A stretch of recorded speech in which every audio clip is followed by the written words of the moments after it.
శామీర్పేటలో అక్రమంగా తరలిస్తున్న నకిలీ పత్తి విత్తనాల ముఠాను మేడ్చల్ ఎస్ఓటీ పోలీసులు గుట్టురట్టు చేశారు. గురువారం శామీర్పేట పోలీస్ స్టేషన్లో డీసీపీ కోటిరెడ్డి మీడియాకు వివరాలు వెల్లడించారు.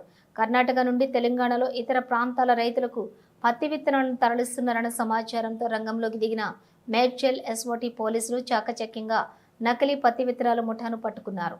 గత కొద్ది రోజులుగా అక్రమంగా నకిలీ పత్తి విత్తనాలు తరలిస్తూ అమాయక రైతులకు అమ్ముతూ కోట్ల రూపాయలు దండుకుంటున్నారని డీసీపీ తెలిపారు. రైతులను మోసగిస్తున్న ముఠా కర్ణాటక నుండి హైదరాబాద్కు వస్తూ ఉండగా శామీర్పేట్ ఓఆర్ఆర్ ఎగ్జిట్ 7 వద్ద ఎస్ఓటీ పోలీసులు వాహనాన్ని తనిఖీ చేశారు.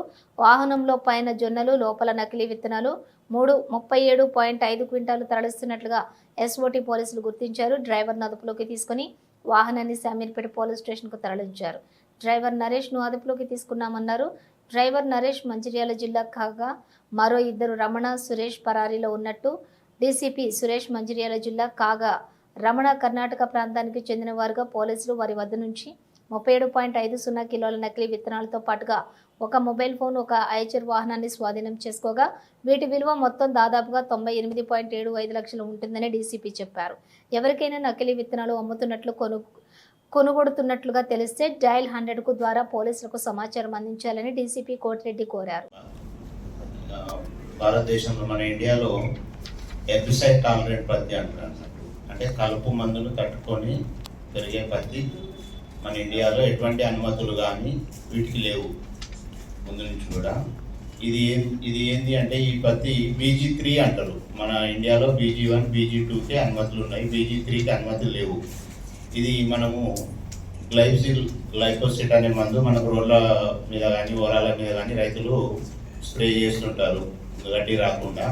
ఆ మందు తట్టుకొని పెరగడానికి ఈ యొక్క పత్తిలో జీన్ ప్రవేశపెట్టారు అన్నట్టు. అంటే ఈ పత్తి తీసుకెళ్ళి పొలంలో మొలిచిన తర్వాత వేసిన తర్వాత దానిపైన ఈ గడ్డి మందు స్ప్రే చేస్తారు. స్ప్రే చేసినప్పుడు ఆ పత్తి తప్ప మిగతా అన్నీ చనిపోతాయి. ఆ విధంగా చేయడం వల్ల ఏమవుతుంది, మనకు భూమిలో ఉన్న మైక్రో ఆర్గానిజమ్స్, చిన్న చిన్న పురుగులు కానీ ఇంక ఇతర మొక్కలు కానీ అన్నీ కూడా చనిపోతాయి, ఒక ఈ పత్తి మొక్క తప్ప.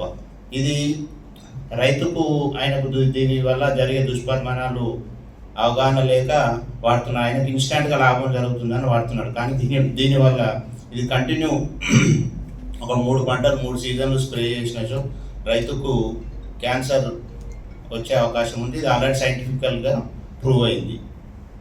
తర్వాత వాతావరణం కూడా మనకు మొత్తం కాలుష్యం అవుతుంది.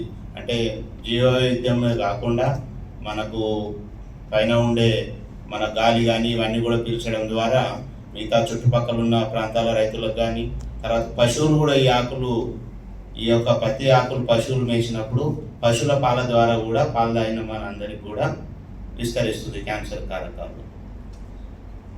ఆ తర్వాత ఈ యొక్క క్రాస్ జరుగుతుంది. ఇది మనము ఫీల్డ్లో వేసినప్పుడు ఇంకో వేరే పంటలకు క్రాస్ జరుగుతుంది, కలుపు మొక్కలకు కూడా క్రాస్ జరిగి వాటిలో కూడా ఈ జన్యు వెళ్తుంది. ఈ జన్యు వెళ్ళినప్పుడు ఆ విధంగా కూడా మనకు మొత్తము కలుపు చెట్లన్నీ కూడా ఈ జీన్ ఉన్నవిగా తయారవుతాయి. అది ఇంకా చాలా పెద్ద దుష్పరిమాణం. ఇవన్నీ దృష్టిలో పెట్టుకొని భారత ప్రభుత్వం దీన్ని మన ఇండియాలో అనుమతులు లేవు కాబట్టి ఇటువంటి ఎవరు కూడా సాగు చేయరాదు. దీన్ని రైతులందరికీ కూడా వ్యవసాయ శాఖ తరఫున కూడా అవగాహన కల్పిస్తున్నాము. ఎటువంటి కూడా సమాచారం ఉన్నా దయచేసి అందరం మనం నివారించి రైతులకు మేలు చేయాలని కోరుకుంటున్నాం. నిన్న సాయంత్రం 19/3/2025 సాయంత్రం Shamirpet police, SOT, Medchal and agriculture officers ముగ్గురు జాయింట్గా ఒక క్రెడిబుల్ ఇన్ఫర్మేషన్ మీద నిషేధిత నకిలీ పత్తి విత్తనాలు సుమారుగా 3750 కేజీల సీడ్స్ని సీజ్ చేయడం జరిగింది. దాంతోపాటు ఒక DCM వెహికల్, డ్రైవరు అదుపులో తీసుకోవడం జరిగింది. ఇందులో మన వివరాలు చూసినట్లయితే ఫస్ట్ మెయిన్ నేరస్తుడు సొల్లు సురేష్, ఇతన్ని మంచిర్యాల డిస్టిక్, ప్రస్తుతం పరారులో ఉన్నాడు. మనకి DCMలో దొరికినటువంటి వ్యక్తి సురిమల్ల నరేష్, ఇతను జన్నారం మండలం, మంచిర్యాల డిస్టిక్. డీసీఎం ఓనర్ మరియు డ్రైవర్ ఇతనే. ఈ మెటీరియల్ మొత్తం కూడా కర్ణాటక నుంచి Ramana alias Ramayya, residents of Kushtagi, Karnataka state, అక్కడి నుంచి ఇది వస్తున్నది.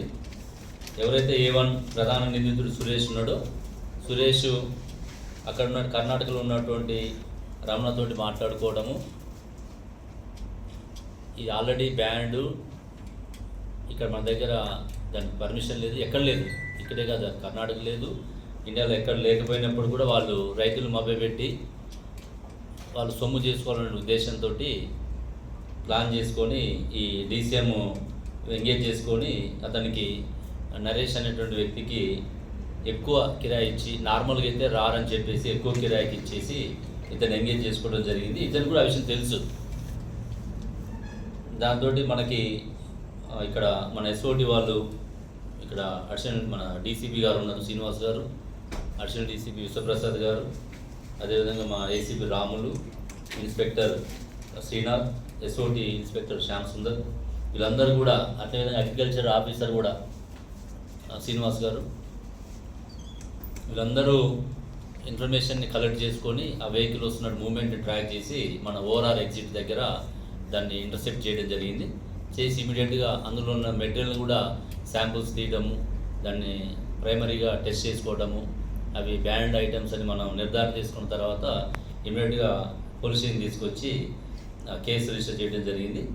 ఇందులో కేసు కూడా అండర్ సెక్షన్ మనకి పాత సెక్షన్ IPC అయితే 420 IPC, BNS యాక్ట్ ప్రకారం 318 and environmental protection act, 19 of seeds act, ఇవన్నీ కూడా సెక్షన్స్ పెట్టి వీళ్ళని అదుపులోకి తీసుకోవడం జరిగింది. ఇందులో ఈ దాదాపు ఈ యొక్క మెటీరియల్ కనుక నిజంగా రైతుల దగ్గరికి పోతే 3750 కేజీల పత్తి విత్తనాలు రైతులు కల్టివేట్ చేస్తే సుమారుగా 4166 ఎకరాలు ల్యాండ్ కల్టివేషన్ ఉంటుంది. ఇది అంత మొత్తం కూడా పొల్యూట్ అయింది అనమాట. 4000 ఎకరాలు మొత్తం పొల్యూట్ అయిందంటే చాలా వరకు ఆ చుట్టుపక్కల ప్రాంతం అంతా కూడా ఎఫెక్ట్ అయ్యే అవకాశం ఉంది. దీని యొక్క ఏంటిది సైడ్ ఎఫెక్ట్స్ అనేది మన AO గారు కూడా చెప్తారు.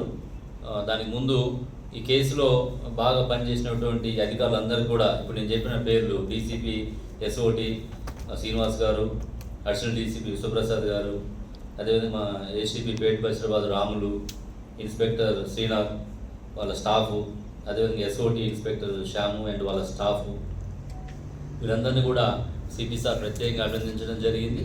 వీరికి ప్రత్యేక రివార్డ్స్ పెట్టడం జరుగుతున్నది. మరి అనేక సందర్భాల్లో కూడా మనం గతంలో కూడా ఇక్కడ 6 months బ్యాక్ కూడా నకిలీ పత్తి విత్తనాలు కేసు పెట్టడం జరిగింది. అప్పుడు కూడా పబ్లిక్ని అప్పీల్ చేయడం జరిగింది. ఇట్లాంటివి బ్యాండ్ ఐటమ్స్ వాడద్దు, తక్కువ రేటుకి వస్తున్నాయని చెప్పేసి పడి మోసపోవద్దని చెప్పేసి కూడా చెప్పడం జరిగింది.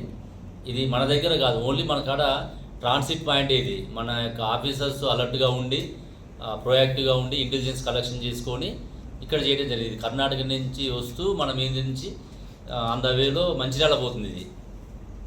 అయినా కూడా మనము దీన్ని ఇంటర్సెప్ట్ చేసి పట్టుకోవడం జరిగింది. కాబట్టి వాళ్ళందరినీ కూడా నేను ప్రత్యేకంగా అభినందిస్తూ దాదాపు 98 లక్షల వర్త్ ఉన్నటువంటి ఈ యొక్క కాటన్ సీడ్స్ని సీజ్ చేసినందుకు నేను ప్రత్యేకంగా అభినందిస్తున్న వారిని.